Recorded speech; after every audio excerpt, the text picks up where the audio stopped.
Hello everyone, my name is Sweety Badhalia and welcome to SV Academy classes। तो हमारे पिछले video lecture में हम लोगों ने वैलेंस बॉन्ड थ्योरी की पोस्टुलेट्स पढ़ी थी और आई होप, मैं ऐसा मान के चल रही हूँ कि आप लोगों को वैलेंस बॉन्ड थ्योरी की पोस्टुलेट्स जो हैं वो समझ में आ गई होगी। ठीक है, हम लोगों ने क्वेश्चन भी डिस्कस किया था, एक कॉम्प्लेक्स को हमने स्टडी किया था with the help of VPT और मैंने आपको कहा भी था कि पेपर में यहाँ से क्वेश्चन आता ही आता है। ठीक है, तो आज हम लोग आगे ऑक्टाहेड्रल कॉम्प्लेक्सेस की ही प्रैक्टिस करेंगे क्योंकि कल हमने एक ही एग्जाम्पल डिस्कस किया था, तो और भी वेराइटी ऑफ एग्जाम्पल्स हम लोग डिस्कस करेंगे। उसके बाद हम लोग आगे टेट्राहेड्रल, स्क्वायर प्लेनर, इनके बारे में डिस्कस करेंगे। ठीक है, आज सिर्फ और सिर्फ जो मेरा वीडियो लेक्चर रहेगा वो ऑक्टाहेड्रल कॉम्प्लेक्सेस कोऑर्डिनेशन नंबर 6 पर बेस्ड रहेगा। ठीक है, तो चलिए स्टार्ट करते हैं। आज जो कॉम्प्लेक्स हम लोगों ने लिया है FeCN होल 6 और ऊपर चार्ज है 3-। अगर आप लोगों ने लैब में प्रैक्टिकल्स किए हैं, ठीक है, अगर आप लोगों ने टेस्ट किए हैं तो आप लोगों ने सुना होगा एक कंपाउंड होता है हमारे पास पोटेशियम फेरीसाइनाइड। सुना है कभी? पोटेशियम फेरीसाइनाइड भी होता है, पोटेशियम फेरोसाइनाइड भी होता है। तो ये जो है दिस इज पोटेशियम, तो मैंने लिख नहीं रखा, आयन लिख रखा है, तो दिस इज फेरीसाइनाइड। इस पे ओवरऑल चार्ज कितना है? 3-। अगर मैं 3- हटा के यहाँ पे लिख दूं K3 FeCN होल 6, ठीक है, तो ये बन जाएगा पोटेशियम फेरीसाइनाइड। ठीक है, चलिए आगे बढ़ते हैं। अब हम लोग वीपीटी का क्वेश्चन डिस्कस करेंगे। तो मैंने आपको ये कहा था कि सबसे पहला काम आपका क्या होता है? मेटल का ऑक्सीडेशन स्टेट निकालना। तो चलिए निकालते हैं। Fe है, इसका ऑक्सीडेशन स्टेट निकालेंगे। जिसका निकालना होता है उसे क्या मानते हैं? X। ठीक है, Cn जो है यहाँ पे कितना है? 6। Cn पे चार्ज कैसा होता है? 1- होता है ना, तो इसको -1 से मल्टीप्लाई करेंगे और ओवरऑल कितना है? -3। 6 को -1 से मल्टीप्लाई किया, -6 आया। -6 वहां पर जाके प्लस का 6 हो जाएगा और x की वैल्यू क्या आ गई? प्लस का 3। तो आपको पता चल गया कि जो Fe है वो यहाँ पर कैसा ऑक्सीडेशन स्टेट शो कर रहा है? 3 का। ठीक है, मैंने आप लोगों को कहा भी था कि आप लोग एलिमेंट्स के एटॉमिक नंबर्स जो हैं वो याद कर लीजिए। अगर इसकी बात करें, वैसे तो देखो अब आपके सिलेबस में D और F ब्लॉक चैप्टर भी है। ठीक है, तो 3D series, 4D series, 5D series आपको याद होनी चाहिए, बट इस चैप्टर में आप 3D सीरीज भी अगर याद रखते हो तो आपका काम बन जाएगा। इस चैप्टर की मैं बात कर रही हूँ, अदरवाइज तो देखो सभी को याद करो, 12th में आ गए हो अब आप। ठीक है, तो 3D सीरीज जो है वो क्या होती है? Scandium, titanium, vanadium, chromium, manganese, iron, cobalt, निकल, कॉपर, जिंक। ठीक है, एटॉमिक नंबर जो है वो क्या होता है? 21, 22, 23, 24, 25, 26, 27, 28, 29, 30। इसको नोट डाउन कर लीजिए अगर आपको ये नहीं याद है तो। ठीक है, और इसको पेज के ऊपर या अपनी नोटबुक की स्टार्टिंग में आप लोग लिख लीजिए और इसको याद करिए। इतना मुश्किल नहीं है याद करना, आपको 5-10 मिनट का टाइम देना पड़ेगा और आप इसको याद कर लीजिए। ये आपको बहुत काम आएगा, सीरियसली बता रही हूँ, बहुत काम आएगा। ठीक है, अगर आपको एटॉमिक नंबर नहीं पता है या आप गलत लिख देते हो, आते हुए भी आपका 3 मार्क्स का क्वेश्चन गलत हो सकता है, तो क्यों फालतू का रिस्क लेना? एक लाइन ही तो याद करनी है। ठीक है, इसे याद कर लीजिए। तो अभी फिलहाल हम Fe आयरन से डील कर रहे हैं और Fe का एटॉमिक नंबर क्या होता है? 26। ठीक है, चलिए आगे बढ़ते हैं। अब हमें यह पता है कि Fe का एटॉमिक नंबर होता है 26। कॉन्फ़िगरेशन लिखेंगे तो क्या होगी? आर्गन, आर्गन का कितना होता है? 18। ठीक है, फिर हम क्या लिखते हैं? 3d6 4s2। This is the configuration of iron. लिख लिया।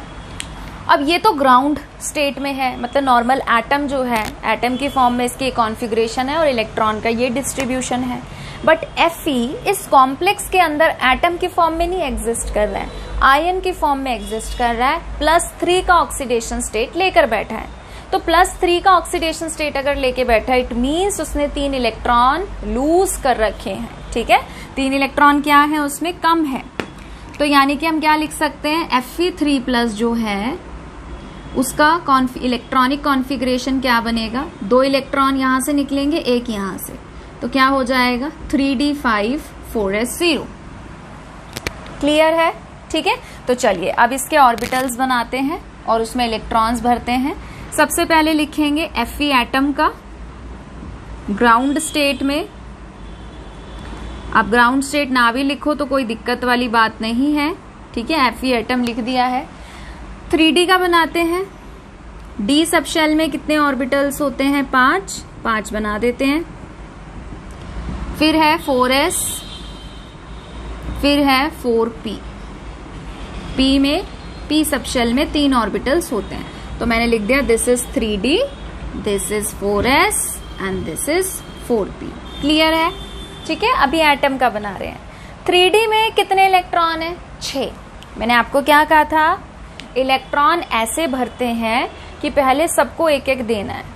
एक माँ के 5 बच्चे, कभी मम्मी ऐसे करती है 2 बेटों को अच्छे से खाना खिला देगी, 3 को भूखा छोड़ देगी, या 3 को खिलाएगी 2 को भूखा छोड़ देगी, या 4 को खिलाएगी 1 को भूखा छोड़ देगी। कभी भी मम्मी ऐसे नहीं करती है, ठीक है। अगर 5 बच्चे हैं तो पहले सबको बराबर बराबर का देती है, उसके बाद एक्स्ट्रा तो देखो कैसे भी डिस्ट्रीब्यूट हो सकता है। मदर के केस में बता रही हूँ, यहाँ पे नहीं, ठीक है। तो चलिए अब D में कितने हैं, 6। तो सबसे पहले हम ऑर्बिटल्स को सिंगल सिंगल भरेंगे। ऑर्बिटल्स में इलेक्ट्रॉन सिंगल सिंगल भरेंगे, 1 2 3 4 5। मेरे पास इलेक्ट्रॉन कितने हैं, 6, तो मैंने एक कहाँ भरा, यहाँ पर, ठीक है। S में कितने हैं, 2, मैंने भरा यहाँ पर। क्लियर है? ठीक है। अब हम बात करेंगे आयन की, तो अब लिखते हैं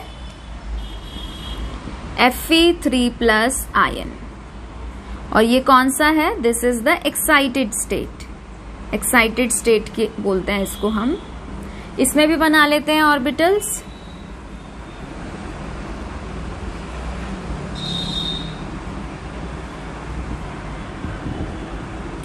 वीबीटी के टाइम ना आपको थोड़े से पेशेंस रखने पड़ेंगे, ठीक है। थोड़ा सा आपको लगेगा कि भाई लेंथी सा प्रोसेस है, बट पेशेंस रखिए। बीच बीच में मैं आपको बहुत काम की बातें बताती रहूंगी, ठीक है। तो स्किप नहीं करना है, भागना नहीं है, हैव सम पेशेंस। चलिए अब Fe3+ आयन की अगर बात करते हैं तो S में तो होते नहीं इलेक्ट्रॉन, D में कितने, 5 भर देते हैं।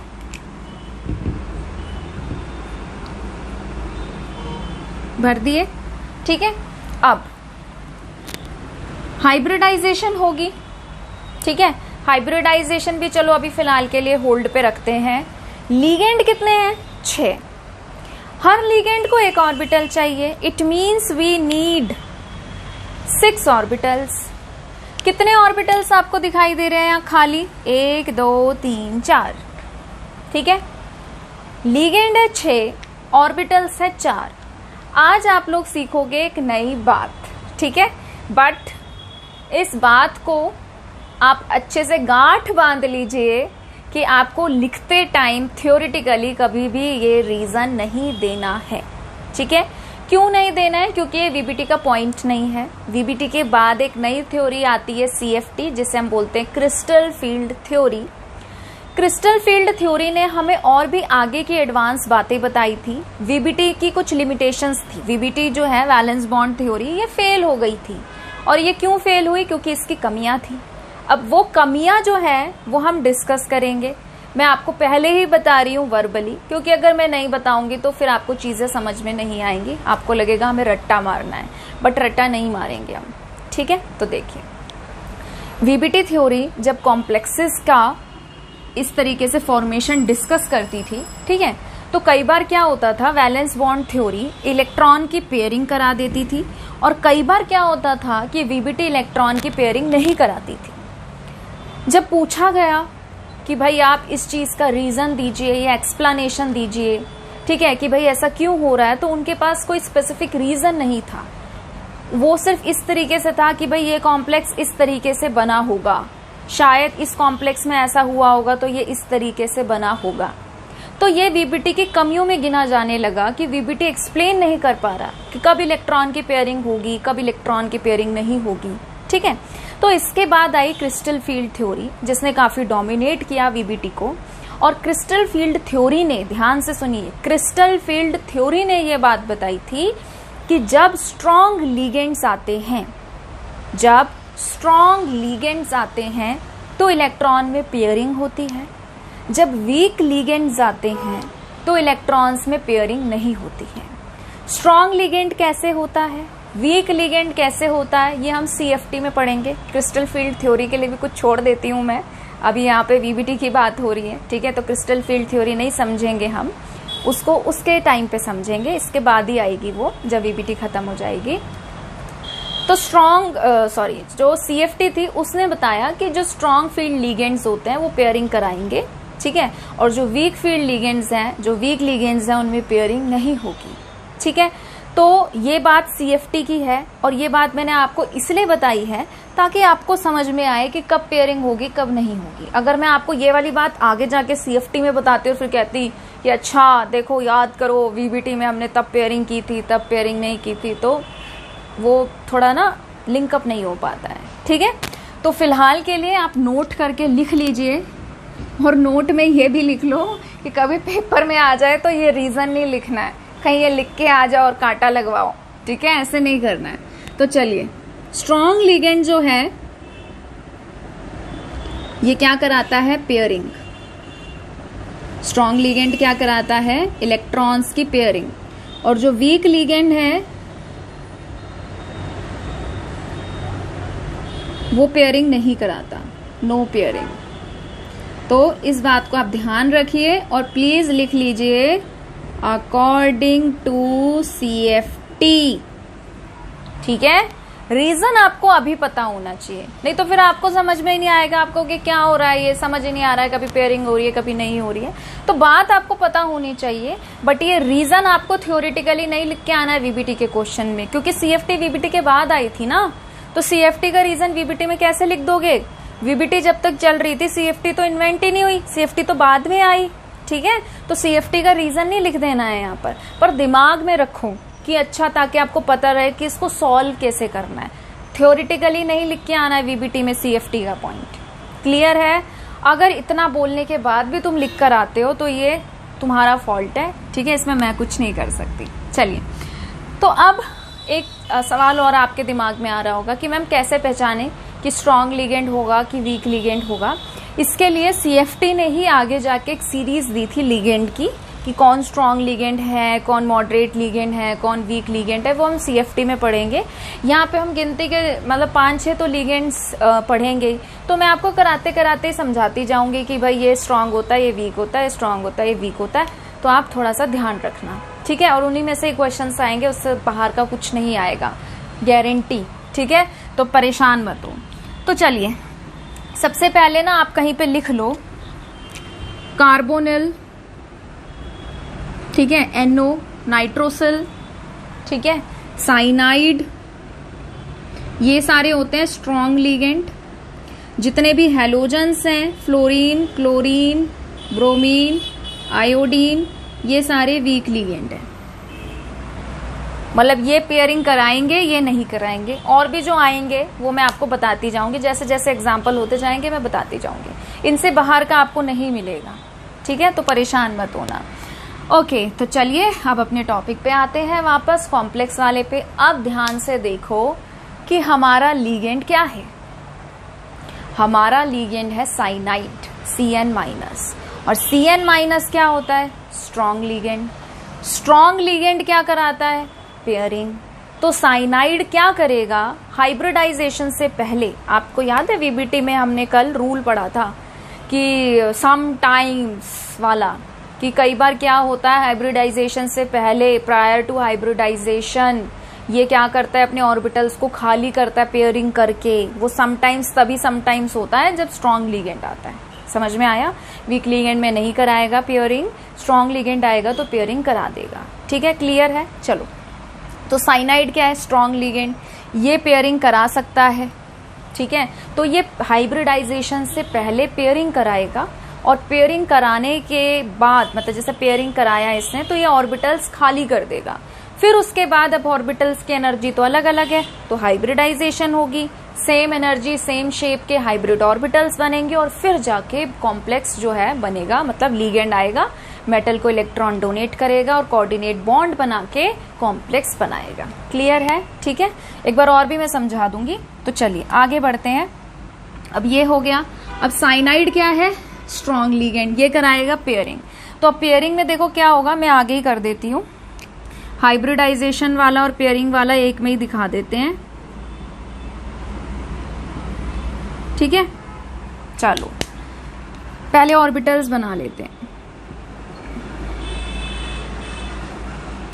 केमिस्ट्री इतनी मुश्किल नहीं है जितना बच्चा समझ लेता है कि केमिस्ट्री मुश्किल है। अगर आप चीज़ों को क्लियर करके चलो ना, केमिस्ट्री बहुत इंटरेस्टिंग सब्जेक्ट होता है। और ऐसा इसलिए मत समझना क्योंकि मैं केमिस्ट्री की टीचर हूं तो मैं केमिस्ट्री की तारीफ कर रही हूँ, नहीं, जेन्युइनली केमिस्ट्री इतना बुरा नहीं होता है जितना बच्चे समझ लेते हैं, या इतना डिफिकल्ट, इतना ट्रिकी नहीं होता है जितना समझ लेते हैं कि हाँ है। या कई लोगों की मेंटालिटी होती है कि जो कि मुझे बहुत बेकार भी लगती है कि केमिस्ट्री रटने वाला सब्जेक्ट होता है। ऐसा बिल्कुल नहीं है। तो मुझे ये बताओ, इसमें क्या है रटने वाला? इसमें सब कुछ समझने वाला है, इसमें क्या रटोगे तुम?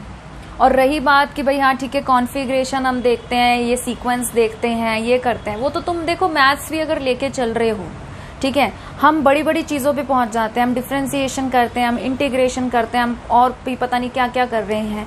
बट क्या हमने कभी काउंटिंग नहीं सीखी? क्या मतलब बेसिक चीज़ें सीखी ना उसकी, हमने टेबल्स क्या कभी याद नहीं की? फिर उसको भी यही कहोगे कि मैथ रटने वाला है? नहीं। तो कोई भी सब्जेक्ट हो, मैं सभी सब्जेक्ट की बात कर रही हूँ, उसकी बेसिक चीज़ें आपको याद करनी ही पड़ती हैं। उसके बाद जब इम्प्लीमेंट करने की बात आती है, उसका एप्लीकेशन पार्ट आता है, तब आपका समझना वाला पोर्शन जो है वो ज़्यादा कंट्रीब्यूट करता है, तब रटने वाला नहीं करता है। और हर सब्जेक्ट में कुछ पोर्शन आपका याद करने वाला होता है और कुछ पोर्शन आपका समझने वाला होता है। तो मैंने बहुत लोगों को देखा है जो ऐसा कहते हैं कि केमिस्ट्री रटने वाला सब्जेक्ट होता है, ऐसा नहीं है, ठीक है। इसमें केमिस्ट्री में समझने के लिए भी बहुत कुछ होता है। आप एक बार समझ के तो देखो, इनिशिएटिव तो लो, मन से पढ़ने की कोशिश तो करो, आपको अच्छा लगने लगेगा केमिस्ट्री, ठीक है। चलिए, इसे कहते हैं प्रमोशन केमिस्ट्री सब्जेक्ट का। चलिए अब देखते हैं, 5 इलेक्ट्रॉन थे, ठीक है। अब साइनाइड स्ट्रॉन्ग लिगेंड है, इतनी देर से मैं कह रही हूँ पेयरिंग कराएगा। तो अब देखो, ध्यान से देखो, आप मत दिखाना एरो, मैं आपको समझाने के लिए बता रही हूँ। मान लीजिए एक इलेक्ट्रॉन यहाँ आ गया, ऐसा नहीं है कि यही यहाँ पे आएगा, ये भी यहाँ आ सकता है, ये भी यहाँ आ सकता है, ये भी यहाँ आ सकता है, ठीक है। मैं बस एक बता रही हूँ आपको बात कि कहीं पे भी आ सकता है। मान लीजिए ये इलेक्ट्रॉन यहाँ आ गया, तो अब देखो पेयरिंग हो जाएगी। पॉलीज एक्सक्लूजन प्रिंसिपल याद है? एक ऑर्बिटल में मैक्सिमम 2 इलेक्ट्रॉन हो सकते हैं और वो अपोजिट स्पिन के होने चाहिए, ठीक है। तो अपोजिट स्पिन के भर दिए मैंने, ये ऐसे 5 का आधा कर दिया 2.5, 2.5, ठीक है। इस वाले इलेक्ट्रॉन को यहां भेज दिया, इस वाले को यहां भेज दिया, ये बेचारा अकेले रह गया। क्लियर है? अब देखो, अब ये है 3D, ये है 4s और ये है 4p। 6 लिगेंड हैं और 6 ही खाली ऑर्बिटल हो गए, है ना। तो अब क्या होगा, लिगेंड बेचारा, अब साइनाइड तो 6 है, अब ऐसा तो होगा नहीं 2 साइनाइड यहाँ आएंगे, 1 साइनाइड यहाँ आएगा, 3 साइनाइड यहाँ आएंगे। ऑर्बिटल्स अगर अलग अलग है, मैग्नीट्यूड अगर अलग अलग है, तो बॉन्ड की स्ट्रेंथ एक जैसी नहीं रहेगी। पर हमें तो सारे बॉन्ड 6 के 6 बॉन्ड कैसे बनाने हैं? सेम मैग्नीट्यूड के, सेम स्ट्रेंथ के, ठीक है। तो हम क्या करेंगे, प्रोसेस कराएंगे हाइब्रिडाइजेशन। हमने प्रोसेस कराया हाइब्रिडाइजेशन। अब हाइब्रिडाइजेशन क्या होता है? It is a process of intermixing of atomic orbital. सारे एटॉमिक ऑर्बिटल्स आपस में मिक्स हो जाएंगे। जितने एटॉमिक ऑर्बिटल मिक्स होते हैं उतने ही नए हाइब्रिड ऑर्बिटल्स बनते हैं। क्लियर है? ठीक है। तो नए हाइब्रिड ऑर्बिटल मिलेंगे जिनकी शेप, जिनकी एनर्जी, सब कुछ एक समान रहेगी, ठीक है। भाई भाई हो गए अब सारे एक समान। अब उसके बाद साइनाइड आएगा और साइनाइड क्या करेगा? इलेक्ट्रॉन डोनेट करके इनके साथ बॉन्ड बनाएगा, ठीक है। तो लिखिए। अच्छा, हाइब्रिडाइजेशन की और बात कर लेते हैं। 2 D के इन्वॉल्व हुए D2, एक S का इन्वॉल्व हुआ S और 3 P के, तो D2sp3। ठीक है, तो हाइब्रिडाइजेशन कौन सी हुई यहाँ पर, D2sp3, और यहाँ पे भी लिख दीजिए। अब इसको मिटाऊं मैं, इसको तो लिखा रहने देते हैं क्योंकि क्वेश्चन में आपको काम आएगा, है ना। चलो, D2sp3 आपने देखा था ना ऑक्टाहेड्रल ज्योमेट्री, कल मैंने आपको बताया भी था। छोटा सा बना दो यहाँ पे, Fe 4 साइनाइड्स ऐसे, ठीक है।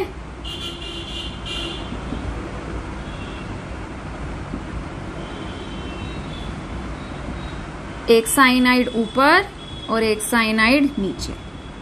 कौन सी ज्योमेट्री है ये, ऑक्टाहेड्रल, ठीक है, ऑक्टाहेड्रल ज्योमेट्री और D2sp3 हाइब्रिडाइजेशन। क्लियर है, ठीक है। चलो आगे बढ़ते हैं, अब कॉम्प्लेक्स फॉर्मेशन दिखा देते हैं फेरिसाइनाइड का, FeCN6 3- फॉर्मेशन, ठीक है। चलो आप 1-2 एग्जाम्पल्स भी अगर अच्छे से समझ लोगे ना, आपको थोड़ा सा कॉन्फिडेंस आएगा कि हाँ हम कर सकते हैं, ठीक है। तो यहाँ तो इलेक्ट्रॉन्स हैं और यहाँ पे साइनाइड आ गया और उसने क्या करा, इलेक्ट्रॉन्स दे दिए। जरूरी नहीं है कांटे कांटे लगाना, if you don't want to draw it then don't draw the cross sign.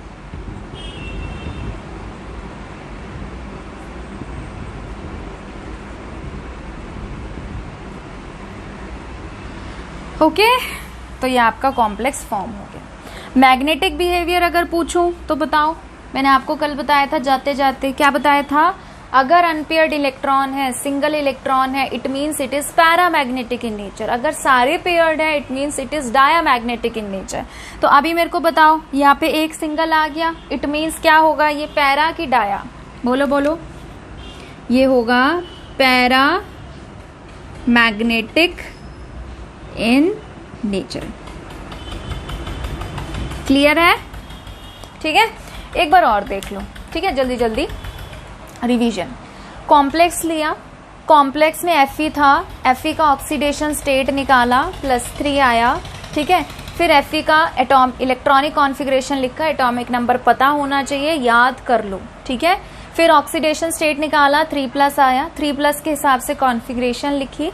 पहले एटम के हिसाब से इलेक्ट्रॉन्स भरे, फिर आयंस के हिसाब से इलेक्ट्रॉन भरे, फिर उसके बाद हमने कहा कि साइनाइड क्योंकि वो स्ट्रॉन्ग लिगेंड होता है और पेयरिंग कराता है, ठीक है, तो वो इलेक्ट्रॉन की पेयरिंग हम दिखाएंगे पर हम थ्योरेटिकली वीबीटी में लिखेंगे नहीं, क्योंकि ये CFT का कंसेप्ट है, ठीक है, दिमाग में रखना है बस।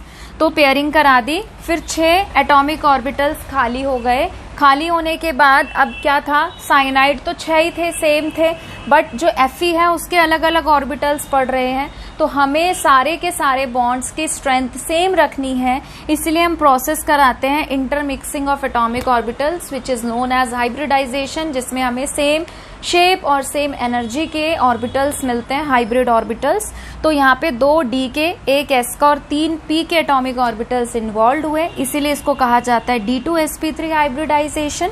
और जब उसके बाद 6 हाइब्रिड ऑर्बिटल हमें मिल गए जो कि सेम एनर्जी के थे, साइनाइड ने आके बड़े ही आराम से इलेक्ट्रॉन्स डोनेट करा और कोऑर्डिनेट कोवेलेंट बॉन्ड बनाया Fe के साथ, जिसकी ज्योमेट्री ये है। D2sp3 हाइब्रिडाइजेशन में ऑक्टाहेड्रल ज्योमेट्री होती है, और क्योंकि यहाँ पे एक सिंगल इलेक्ट्रॉन था, इसीलिए ये जो कॉम्प्लेक्स है ये कैसा है, पैरामैग्नेटिक इन नेचर। क्लियर है। अगर किसी भी बच्चे को किसी भी तरीके का डाउट हो तो आप मुझे कमेंट सेक्शन में पूछ सकते हैं। वीडियो को पॉज करिए और फिर इसको नोट डाउन करिए। चलिए अब आगे बढ़ते हैं। पहले हम लोगों ने डिस्कस किया फेरिसाइनाइड, अब हम लोग डिस्कस करेंगे फेरोसाइनाइड। ध्यान से देखिए, पहले वाले कॉम्प्लेक्सेस में बाहर 3- था, यहाँ पे बाहर क्या है 4-। दोनों मतलब बहुत एक तरीके से सेम से ही रहेंगे, ठीक है, बस ऑक्सीडेशन स्टेट अलग आएगा तो इलेक्ट्रॉन्स थोड़े से लास्ट में अलग हो जाएंगे, अदरवाइज पूरा प्रोसेस सेम रहेगा। तो मैं थोड़ा सा जल्दी करवा रही हूँ, ठीक है। तो चलिए ऑक्सीडेशन स्टेट निकालेंगे। Fe को क्या मानेंगे, X, ठीक है। साइनाइड कितने हैं 6, साइनाइड पे चार्ज कितना होता है -1 और ओवरऑल कितना है -4। क्लियर है? ठीक है। अब 6 को -1 से मल्टीप्लाई करिए, -6 आएगा। -6 को वहां ले जाइए, x की वैल्यू क्या आ गई +2। ठीक है। चलिए, Fe का एटॉमिक नंबर होता है 26, कॉन्फ़िगरेशन क्या होती है आर्गन 3d6 4s2। इस कॉम्प्लेक्स के अंदर Fe का ऑक्सीडेशन स्टेट क्या है +2, तो Fe2+ के हिसाब से 2 इलेक्ट्रॉन निकलेंगे, तो वो 2 इलेक्ट्रॉन कहाँ से निकलेंगे S से, तो 3d6 4s0 जो है वो हो जाएगा। ठीक है। चलिए, एटम के Fe एटम की कॉन्फ़िगरेशन लिखते हैं। ग्राउंड स्टेट में D में 6 है, S में 2 है। 1 2 3 4 5 6 1 2। ठीक है। अब Fe2+ की लिखते हैं, Fe2+ आयन। ठीक है। D में कितने हैं 6 और S में तो है ही नहीं। 1 2 3 4 5 6 और यहाँ है ही नहीं। ठीक है। साइनाइड क्या है स्ट्रॉन्ग लिगेंड। स्ट्रॉन्ग लिगेंड क्या कराता है पेयरिंग, तो पेयरिंग करा देते हैं और हाइब्रिडाइजेशन भी इसी में दिखा देंगे। ठीक है। अब देखो, ये तो है ही ऑलरेडी पेयर्ड, ये इलेक्ट्रॉन को यहाँ भेज दो और इसको यहाँ भेज दो, 4 है ना, तो पेयरिंग होके कितना हो जाएगा 2 और 2 इधर। ठीक है। अब देखिए 2 ऑर्बिटल्स इधर हो गए खाली, 1 इधर और 3 इधर। हाइब्रिडाइजेशन करा दीजिए। 6 लिगेंड है ना, तो 6 वैकेंट ऑर्बिटल चाहिए, तो 6 वैकेंट चाहिए तो 6 ही हाइब्रिडाइजेशन में पार्टिसिपेट करेंगे, तो हाइब्रिडाइजेशन करा दीजिए। हाइब्रिडाइजेशन क्या होएगी, वही D2sp3। ठीक है। फिर इसको भर दीजिए, कॉम्प्लेक्स लिख देना यहाँ पे FeCN6 और बाहर कितना 4- था, हाँ 4-। ठीक है। तो ऐसे करके आप दिखा दीजिए, ये फिल्ड है और यहाँ पे साइनाइड आ गया, उसने इलेक्ट्रॉन डोनेट कर दिए। हर साइनाइड का आयन जो है वो 2-2 इलेक्ट्रॉन डोनेट करता है। ठीक है। और एक ऑर्बिटल में 2 से ज्यादा इलेक्ट्रॉन आ नहीं सकते, इसलिए हर लिगेंड को एक सेपरेट जो है ऑर्बिटल चाहिए होता है। ठीक है। हाइब्रिडाइजेशन सेम है, तो ज्योमेट्री क्या रहेगी ऑक्टाहेड्रल, वही वाली पिछले वाली बना लेना। बस क्या चेंज हुआ है, ये चेंज हुआ है। पहले क्या था, एक अनपेयर्ड था तो पैरामैग्नेटिक था, इसमें सारे क्या आ गए पेयर्ड, तो ये वाला कैसा हो जाएगा डायामैग्नेटिक। ठीक है। अब इतना काम आप खुद कर लेना, हाइब्रिडाइजेशन लिख लेना D2sp3 और उसकी ज्योमेट्री ऑक्टाहेड्रल लिख के ऑक्टाहेड्रल बना लेना, कर लोगे। ठीक है। प्लीज इसे नोट डाउन कर लीजिए जल्दी से, वीडियो को पॉज करके। चलिए नेक्स्ट एग्जाम्पल देखते हैं। नेक्स्ट एग्जाम्पल क्या है, कोबाल्ट F6 कोबाल्ट को X मानिए, फ्लोरीन कितनी बार है 6 बार। फ्लोरीन पे कैसा चार्ज होता है -1, सारे हेलोजेंस पे -1 चार्ज होता है, इज इक्वल टू -3। तो X की वैल्यू क्या आ गई, X की वैल्यू आ गई +3। ठीक है। तो हमें पता चल गया कि कोबाल्ट का ऑक्सीडेशन स्टेट जो है इस कंपाउंड में वो कितना है 3 है। ठीक है। कोबाल्ट का एटॉमिक नंबर क्या होता है 27, कॉन्फ़िगरेशन क्या होती है आर्गन 3d7 4s2। क्लियर है? ठीक है। अब देखिए कोबाल्ट का इस कॉम्प्लेक्स के अंदर ऑक्सीडेशन स्टेट कितना है +3, तो कॉन्फ़िगरेशन क्या बनेगी आर्गन, 2 इलेक्ट्रॉन यहां से निकलेंगे, एक यहां से निकलेगा, ये बन जाएगा 3d6 4s0। ठीक है। चलिए अब ऑर्बिटल्स में इलेक्ट्रॉन भरते हैं। पहले लिखते हैं cobalt atom ground state, D में 7 इलेक्ट्रॉन है, भर दीजिए 1 2 3 4 5 6 7। S में कितने हैं 2, भर दीजिए 2। ठीक है। अब आयन के हिसाब से भरेंगे, तो cobalt 3+ ion excited state, S में 0 है, D में 6 है, 1 2 3 4 5 6। क्लियर है? ठीक है। अब आप ही मुझे बताइए कि क्या होगा। सोचो, थॉट प्रोसेस चालू करो अपना। 6 लिगेंड हैं, मतलब 6 लिगेंड है, मतलब हमें 6 ऑर्बिटल चाहिए ही चाहिए। भाई गेस्ट आ रहे हैं घर में, भगा थोड़ी ना दोगे, कुछ ना कुछ तो अरेंजमेंट करोगे, या तो अपने घर में रूम खाली करोगे या कुछ और जुगाड़ करोगे, कुछ तो करोगे, भगा तो नहीं दोगे। ठीक है, तो कॉम्प्लेक्स तो बनता है। और जो लिगेंड है F- वो तो वीक फील्ड लिगेंड है, वीक लिगेंड है, और वीक लिगेंड तो पेयरिंग कराता ही नहीं है। तो मतलब यहाँ पे पेयरिंग तो होगी नहीं, तो पेयरिंग तो होगी नहीं, तो मैं तो इसको लिख रही हूं ऐसे ही कि भाई इतना तो कंफर्म है कि पेयरिंग नहीं होगी। और जो खाली ऑर्बिटल है वो 4 है, तो बाकी के ऑर्बिटल्स कहां से लाएं? अगर किसी बच्चे ने 11th में 2nd chapter structure of atom ध्यान से पढ़ा है तो आपको पता होगा कि जो भी हमारे एटम्स हैं उसमें और भी ऑर्बिटल्स होते हैं। दिमाग में इतना ही मत फीड किया करो कि जितने ऑर्बिटल्स में इलेक्ट्रॉन हैं बस ऑर्बिटल्स भी उतने। नहीं भाई नहीं, ऐसा नहीं होता। और भी ऑर्बिटल्स हैं एटम में, वो खाली पड़े हैं। उनके बारे में हम बातचीत इसलिए नहीं करते, कन्वर्सेशन इसलिए नहीं करते क्योंकि उसमें इलेक्ट्रॉन नहीं होते। तो क्या बात करें, खाली के बारे में क्या बात करोगे? जिसमें होते हैं उसी के बारे में बात की जाती है। अब देखो यहाँ पे था 4s2 था, 2 इलेक्ट्रॉन निकले, तो इसका मतलब ये थोड़ी है इलेक्ट्रॉन निकलते उस एटम में से 4s गायब हो गया। तो मैं यहाँ क्या कहने की कोशिश कर रही हूँ कि इसके आगे भी ऑर्बिटल्स हैं। ठीक है, तो 4p, उसके बाद क्या आएगा 4d, क्या आएगा 4d। ठीक है, समझ में आया? तो ऐसे मत सोचना कि अब क्या करें, अब तो किस्सा खत्म हो गया। कोई किस्सा खत्म नहीं हुआ, आगे के ऑर्बिटल्स आएंगे, वो पार्टिसिपेट करेंगे। जब मैं स्ट्रक्चर ऑफ एटम के, अभी तो मैंने वो पूरा कंप्लीट नहीं किया है, पर जब मैं कंप्लीट कर दूंगी ना, आप उसके सारे वीडियो लेक्चर्स देखना, आपके बहुत सारे बेसिक कंसेप्ट्स क्लियर होंगे। ठीक है, तो चलिए अब इधर लिख लेते हैं हाइब्रिडाइजेशन। ठीक है, कौन सी है अभी उसके बारे में हम बात नहीं कर रहे हैं, कुछ मिनट बात करेंगे। तो अब पेयरिंग होगी नहीं क्योंकि वीक लिगेंड है, पेयरिंग होगी नहीं तो आगे के ऑर्बिटल्स हाइब्रिडाइजेशन में पार्टिसिपेट करेंगे। ठीक है, तो अब देखिए कितने चाहिए, 6 लिगेंड है तो 6 एटॉमिक ऑर्बिटल चाहिए, 1 2 3 4 5 6। तो हाइब्रिडाइजेशन में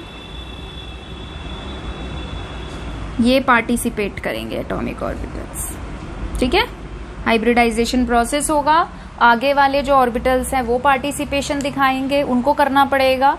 मिक्सिंग होगी, नए हाइब्रिड ऑर्बिटल बनेंगे, सेम एनर्जी सेम शेप के। उसके बाद जो लिगेंड है वो आके क्या करेगा, इलेक्ट्रॉन डोनेट करेगा। ठीक है, तो हाइब्रिडाइजेशन, अच्छा हाइब्रिडाइजेशन और देखो, 1 s के हुई, 3 p के हुए और 2 d के हुए, तो हाइब्रिडाइजेशन हुई sp3d2। आपको याद है वीबीटी में जब मैं आपको लास्ट वाला था, शायद पता नहीं लास्ट था कौन सा था, जब मैंने बताया था कि ऑक्टाहेड्रल ज्योमेट्री में sp3d2 भी हो सकती है और d2sp3 भी हाइब्रिडाइजेशन हो सकती है। तो देखो sp3d2 आ गया।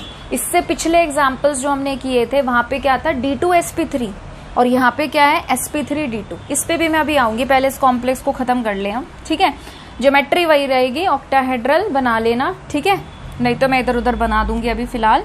तो चलो हाइब्रिडाइजेशन क्या हो गई, sp3d2, और अब लिख दो कॉम्प्लेक्स फॉर्मेशन। कॉम्प्लेक्स का फॉर्मूला भी लिख देना, कॉम्प्लेक्स फॉर्मेशन।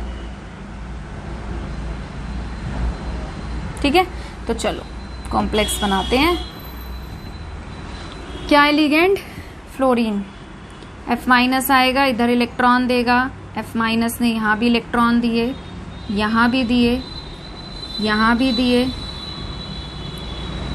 यहाँ भी दिए और यहाँ पे भी दिए।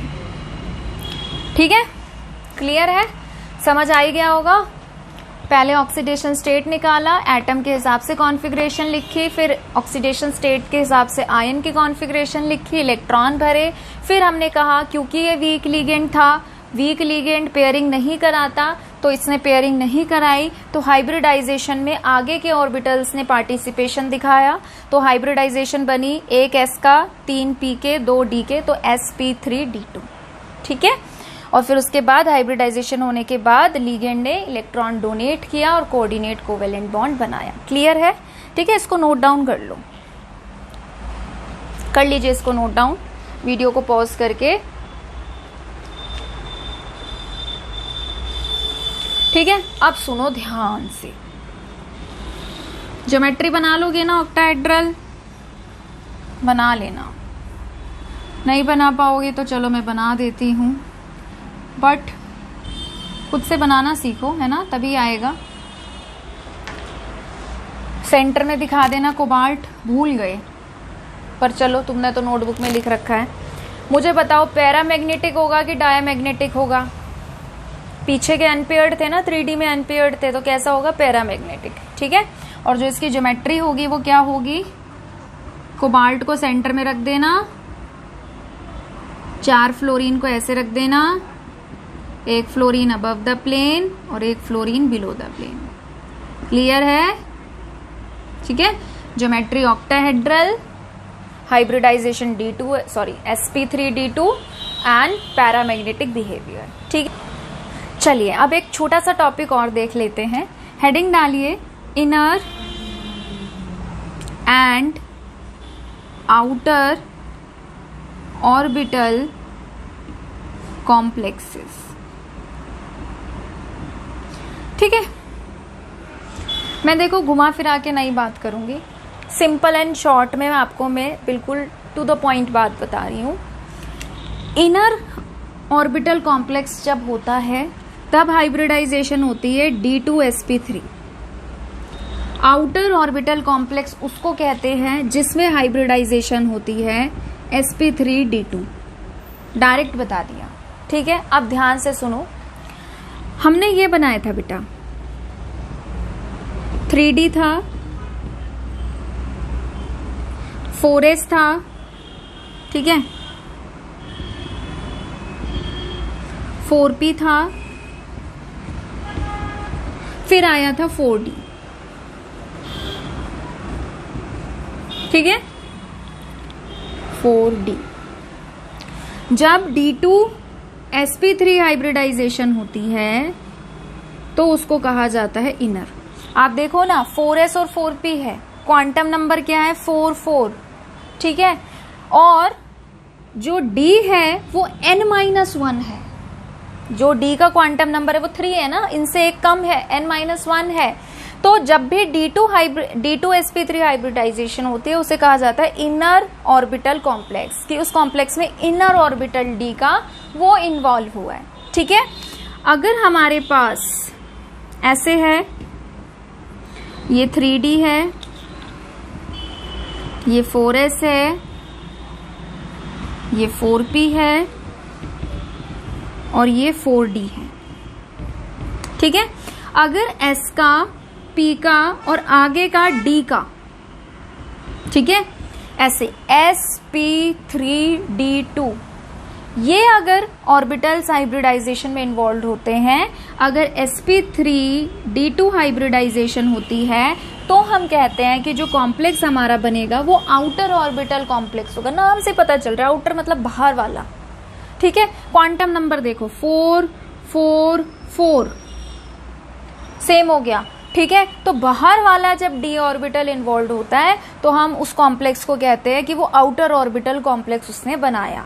ठीक है, जब अंदर वाला d ऑर्बिटल, अब यहाँ अंदर वाला नहीं हुआ ना, बाहर वाला इन्वॉल्व हुआ था, जब अंदर वाला d ऑर्बिटल इन्वॉल्व होता है, d2sp3 हाइब्रिडाइजेशन जब होती है तो वो जो कॉम्प्लेक्स फॉर्म होता है उसको हम कहते हैं इनर ऑर्बिटल कॉम्प्लेक्स। समझ में आया? ठीक है, तो मुझे लगता नहीं है कोई मुश्किल सी बात है कि आप लोगों को समझ में नहीं आई होगी। इसको लिख लीजिए प्लीज, नोट डाउन कर लीजिए। ठीक है, तो चलिए ऑक्टाहेड्रल कॉम्प्लेक्सेस जो थे, कोऑर्डिनेशन नंबर 6 जिसका था वो हम लोगों ने डिस्कस कर लिया है। ठीक है, नेक्स्ट वीडियो लेक्चर में हम लोग देखते हैं टेट्राहेड्रल या फिर स्क्वायर प्लेनर कॉम्प्लेक्सेस के बारे में डिस्कस करेंगे। आज के लिए इतना ही। अगर आप लोगों को ये वीडियो पसंद आया है तो प्लीज इसे लाइक करिए, शेयर करिए, चैनल को सब्सक्राइब करिए। आपके जितने भी फ्रेंड्स हैं उनको भी इस चैनल के बारे में बताइए। जल्दी मिलेंगे नई वीडियो के साथ। अपना ध्यान रखिए। Thank you.